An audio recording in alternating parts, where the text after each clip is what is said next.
So, andito na naman tayo sa Long Braids. Dito ako nang galing.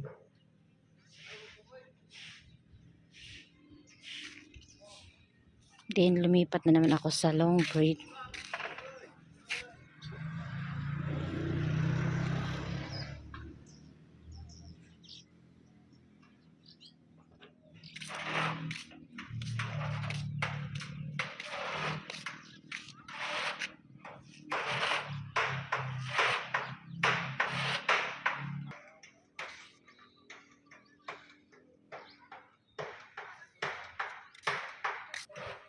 Yung mga bangka naman dito, nakapatong sa parang tawag ko nito parang lunday.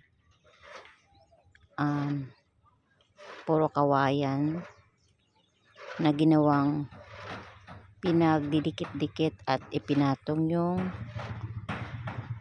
bangka. Sa tingin ko, kanila ginawa yan para maprotektahan sa dagat yung bangka nila. So, napakagandang idea. Itong long braid na to, yung nasa gitna, nakapatong sa malaking bato. So, napakatibay niya dahil nga puro mga bakal at simento yung mga ginamit. At napakagandang idea. So, sa tingin ko itong long braid na to,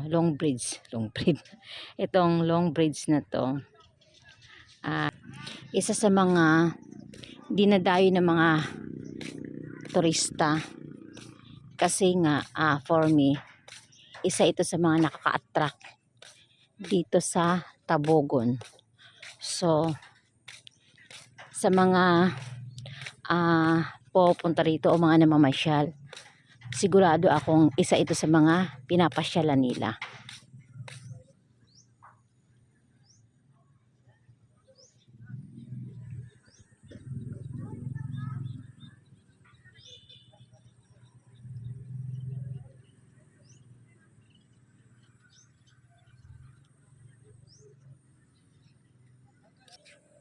Yung gilid naman ito, puro siya may mga bato.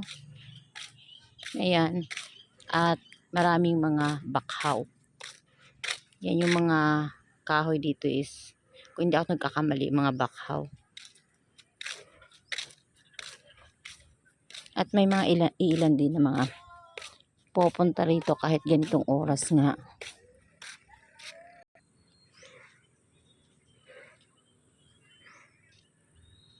Doon ako nang galing sa dulo na yun. So, malapit na tayo sa kabilang dulo. Ito na siya. Malapit na ako dito sa kabilang dulo.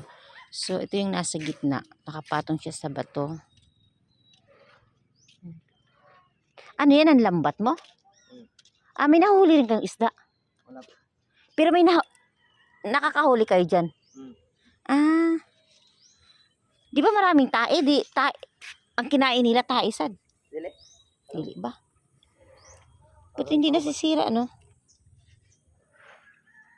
Pangilang lambat nyo na to? Nakalambat na muna, dire, dati. May nahuhuli sad talaga. Tapos binibinta nyo. Pagka ulam lang, no? Ulam lang. So, ito yung nasa gitna. Ayan, malimit kami dito, kami na mamasyal. So, yan.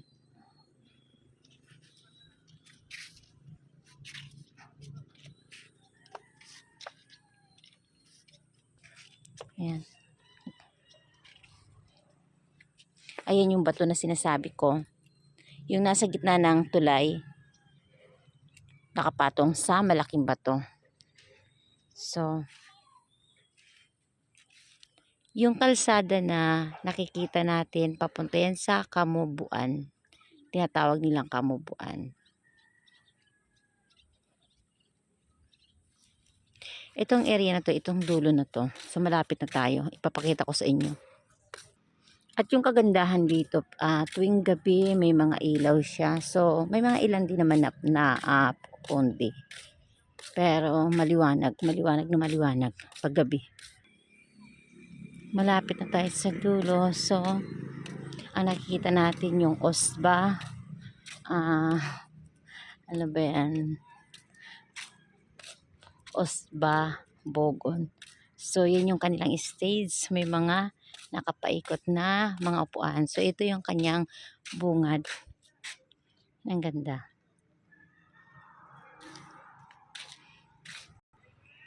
So, dyan tayo nang galing. Ayan, yung area na yan.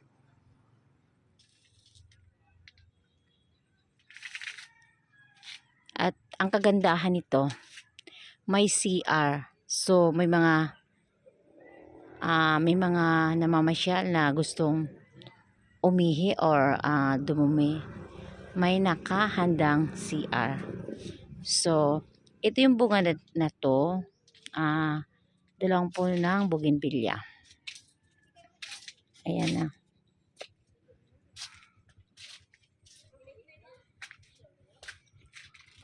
Ito yung kanilang mga upuan.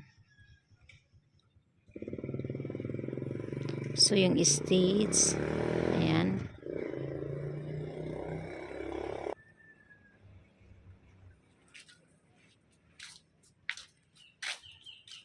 At sa tingin ko, ito yung fountain. Kaya nga lang, hindi nila pinagana. So, kaya yung tubig ay stuck. Ayan. So, Jiel, gusto mong mag-deborate, Jiel? Comment ka sa baba, anak. Kung gusto mong dito natin i-celebrate yung debo mo. So, ang ganda. Na-comment ka sa baba, anak, no? Kung gusto mo naman dito ka mag-photoshoot. So, maganda siya. Ayan.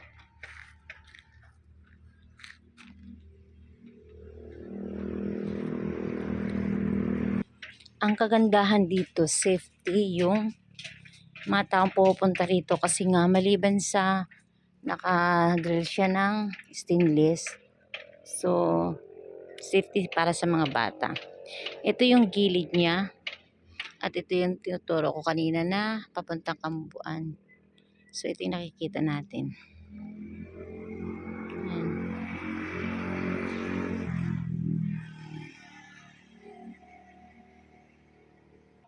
Ito yung upuan.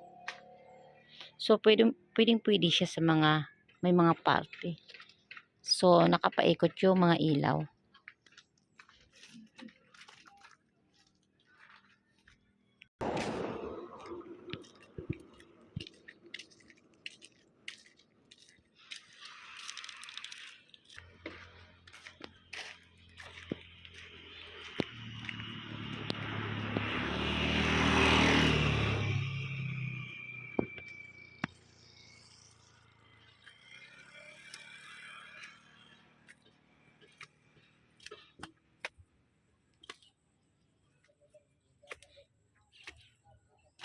Ay, ang ganda.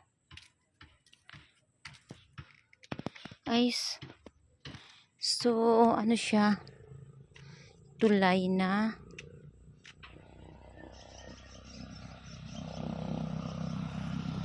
Papuntang ano. Ayan, sobrang ganda niya. Ito yung tulay. Ito yung dulo ng tulay. Ayan. May rumarampang aso. So, babain natin.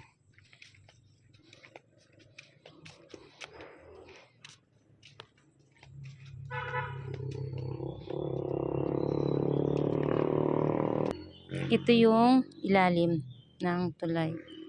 So, may nagde-date yata. Balik tayo sa taas. So, ito yung stage. Hindi ka ito. Tabla siya. So, ito yung stage. Ang galing. Mula rito sa stage, so matatanaw lahat ng kabuhan ng area ito. Puntahan naman natin yung CR.